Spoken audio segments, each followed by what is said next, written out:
삼국시대 사람들의 생활 속으로입니다. 삼국의 신분에 대해 공부할 텐데 퀴즈는 설명 도중에 갑자기 나오니까 잘 맞춰보세요. 신분이 뭔지 알아야 할 거 아닙니까? 그렇기 때문에 신분은 그러니까 모든 사람을 평등하게 생각하지 않고 핏줄이나 집안 배경 등으로 사람을 나누고 차별하는 것입니다. 신분 제도는 무엇일까요? 그럼 신분 제도는 그런 차별을 법으로 만든 거예요. 신분제가 어떻게 생겼냐면 그럼 첫 번째 퀴즈, 사람을 차별하기 시작한 때는 언제부터일까요? 삼국시대. 땡! 정확히 말하면 그 이전입니다. 청동기 시대부터죠. 포인트는 아무도 없겠네요. 그럼 아직까지. 청동기 시대부터 차별이 생기면서 힘이 센 족장이 청동기를 독점하게 된 거예요. 그러다가 고조선과 같은 나라가 생기면서 법을 만들었는데 이런 법을 통해서 사람들에 대한 차별을 제도로 만든 거예요. 그것이 이유까지 계속 이어진 거고요. 당시 신분은 어떤 것이 있었는지 봅시다. 삼국에는 크게 귀족, 평민, 천민으로 나눌 수 있어요. 물론 왕이 될 수 있는 왕족이 따로 있었지만 일단 예외로 칠게요. 귀족은 말 그대로 귀한 집안에서 태어났다는 뜻이에요. 평민은 농민처럼 평범한 사람들, 천민은 노비처럼 가장 어렵고 힘든 일을 하는 사람들이었죠. 딱 봐도 귀족이 좋았을 것 같죠? 어떤 사람이었을지 한번 봅시다. 귀족은 어떤 사람이었을까? 나라가 세워졌을 때 그 나라를 주도적으로 만든 사람들이 되게 귀족이 되었습니다. 그리고 삼국은 주변에 있는 세비력들을 정복하면서 문집을 불려갔는데 이때 항복한 집단의 우두머리들이 귀족의 자리를 꿰차기도 했어요. 그 외에도 많지는 않지만 전쟁에 공을 세운 사람이 귀족이 되는 경우도 있었어요. 날나간 김에 평민과 한번 해볼게요. 평범한 사람들인데 농민, 물건을 만드는 수공업자, 그런 물건을 파는 상인들이 있었는데 대부분 농민이었어요.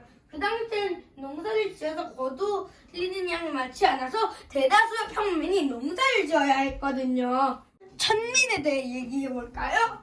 천민은 4개가 노비였어요. 노비는 노와 비가 합쳐진 말이에요. 노는 남자종을, 비는 여자종을 뜻해요. 그러니까 노비는 남자종과 여자종을 합쳐서 부르는 말이죠. 어떤 사람들이 노비였냐면 주로 전쟁 포로가 평민이더라도 귀족에게 진 빚을 갚지 못한 사람이 천민이 됐지요. 그 외에도 부모 중 한 명이 노비면 자식들도 그 신분을 물려받아 노비가 됐는데 나중에는 이렇게 노비가 된 사람이 제일 많았어요. 천민들은 주인 집에 온갖 허드렛일을 도맡아 했고 주인이 죽었을 때 같이 묻히기도 했고 물건처럼 사고 팔리기도 했어요. 이 그림은 고구려의 고분벽화예요. 꼭 서커스라는 장면 같죠? 귀족들 나들이 모습이에요. 나들이를 할 때 제주꾼들을 불러서 제주꾼들이 제주를 뿌려서 귀족들 즐겁게 했죠. 근데 이 그림에 이상한 점 못 느꼈나요? 사람들 크기가 다르면 신분에 따라 다르게 그려서 그런 거예요. 신분이 높은 귀족들은 크게 그렸고 나머지 사람들은 신분이 낮으니 작게 그린 거예요. 신분이 낮은 것도 서러운데 그림마다 더 작게 그리다니. 그런데 더 흥미로운 사실은 높은 신분 사이에서도 차별이 존재했다는 거예요. 골프 문제는 신라에 있었던 신분 제도예요. 사람의 신분을 골, 품, 로 나눈 거예요. 골은 성골과 진골로 나뉘었는데 성골은 그 중에서도 최고의 신분이었어요. 한때는 성골만 왕위를 물려받을 수 있었어요. 여기서 퀴즈! 우리나라 최초의 여왕은? 선덕여왕. 맞습니다. 선덕여왕이 여자임에도 불구하고 왕이 될 수 있었던 까닭은 성골 남자들이 하나도 남아있지 않았던 이유가 컸어요. 그럼 이제 진골에 대해서 설명해 드릴게요.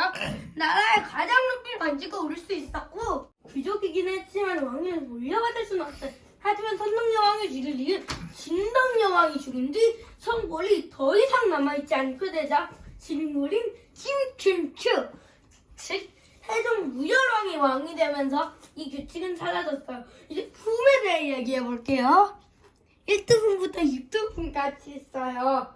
여기서 또 퀴즈. 6등품이 높을까요? 1등품이 높을까요? 육두품이야? 네, 육두품 했으니까 1점 드리고요. 할머니 말대로 정답 육두품인 거예요. 육두품부터 다두품은 진골만큼은 아니었지만 그래도 지배층에 속했어요. 하지만 등급마다 올라갈 수 있는 관직의 한계가 정해져 있었어요. 3두품부터 1두품까지는 원래 지배층에 속했지만 시간이 흐르면 점차 평민이 되었죠. 그래도 이 사람은 지방 사람들에 비해 훨씬 나은 대접을 받았어요. 그게 무슨 소리냐면 2개의 골과 6개의 품은 신라의 수도에 사는 경주에 사는 사람들만이 가질 수 있는 신분이었다는 거예요. 경주에 살아도 노비라면 당연히 골품이 없는 거고요. 이 골품은 자손 대대로 이어지면 점처럼 바뀌는 법이 없었어요.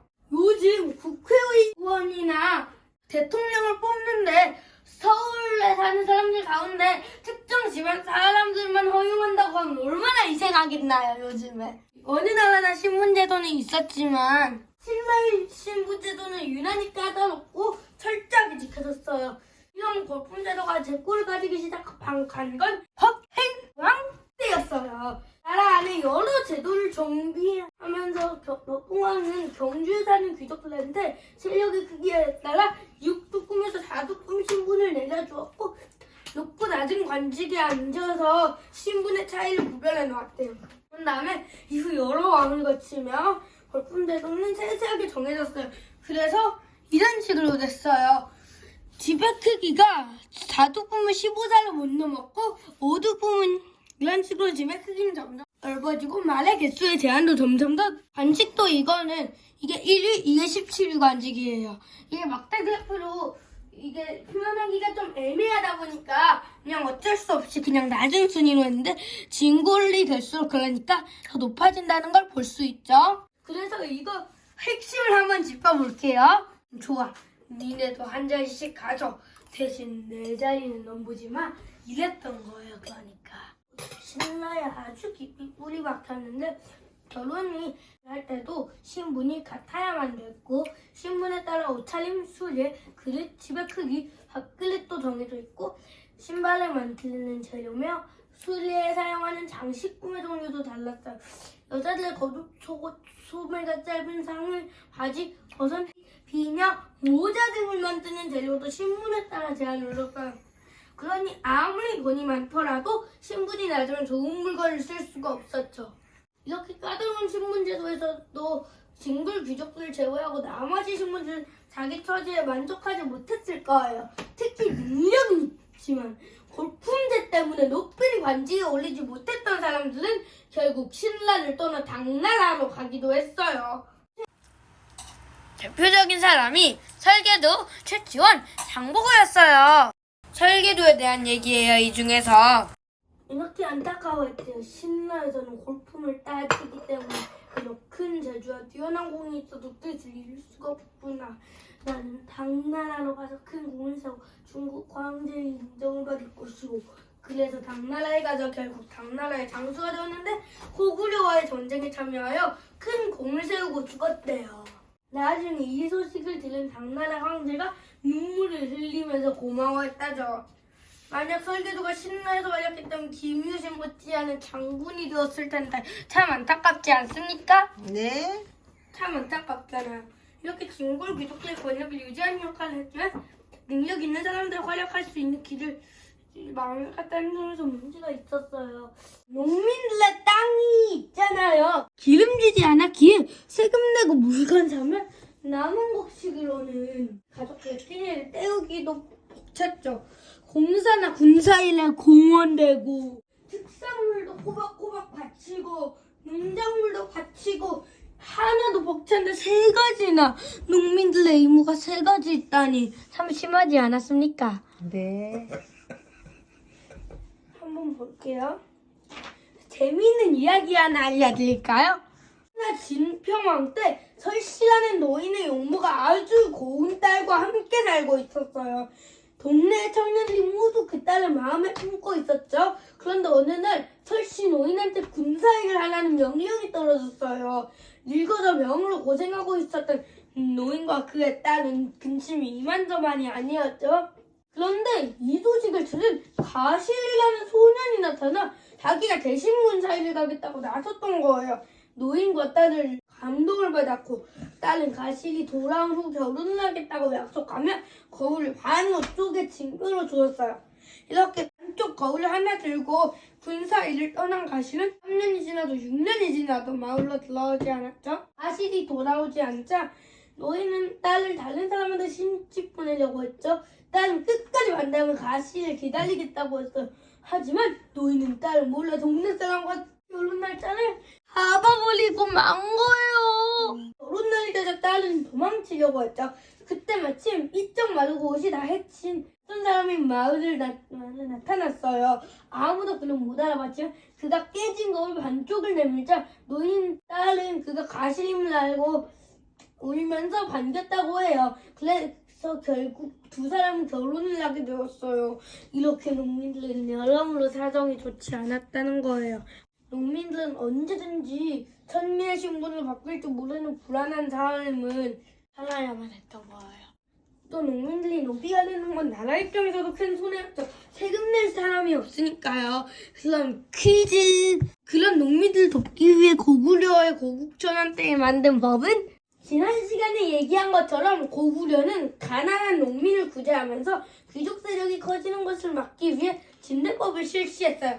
다른 나라도 비슷한 법이 있었을 거예요. 전에도 얘기한 것처럼 철제 농기구와 소리를 이용하면 농사짓기가 쉽고 훨씬 많은 곡식을 거둘 수 있거든. 그뿐 아니라 황무지를 개간하여 농사를 지을 수 있는 땅으로 만들게 하였고 저수지를 만들거나 수리하여 가뭄에 대비하기도 했죠.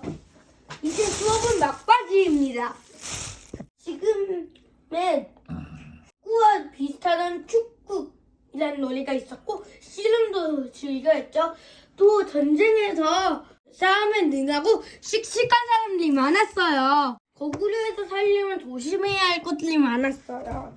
왕에 대한 반역을 꾀하면 물에 태워 죽인 지 다시 목을 베었고 그것도 모자라 그 사람들의 가족들을 노비로 삼았어요. 그리고 전쟁 중에 적에게 항복하거나 패한 자 역시 사형을 처했죠. 독촉질환자는 자기가 훔친 물건 값에 12배를 물어야 했었어요. 관리가 뇌물을 받거나 물건을 빼돌렸을 때에는 3배를 배상하고 평생을 갇혀 살아야 했어요. 백제에서는 매사냥과 바둑을 좋아했어요. 이제 신라에 대해서 얘기해 볼게요. 신라는 음력 7, 8월에 하는 명절이 있었어요. 어떻게 하는 거냐면 우선 나라 안에 여자들 2편으로 갈라 공주 2명에게 각각 한 편씩을 거느리게 해요. 그리고 음력 7월 16일부터 8월 14일까지 길쌈을 해요. 많이 길쌈을 한 편이 이기는 거예요. 그래서 8월 15일에 진 편이 이긴 편한테 술과 음식을 내면서 노래하고 춤추면 즐겁게 노는데 이를 가베라고 불렀죠. 그럼 여기서 마지막 퀴즈.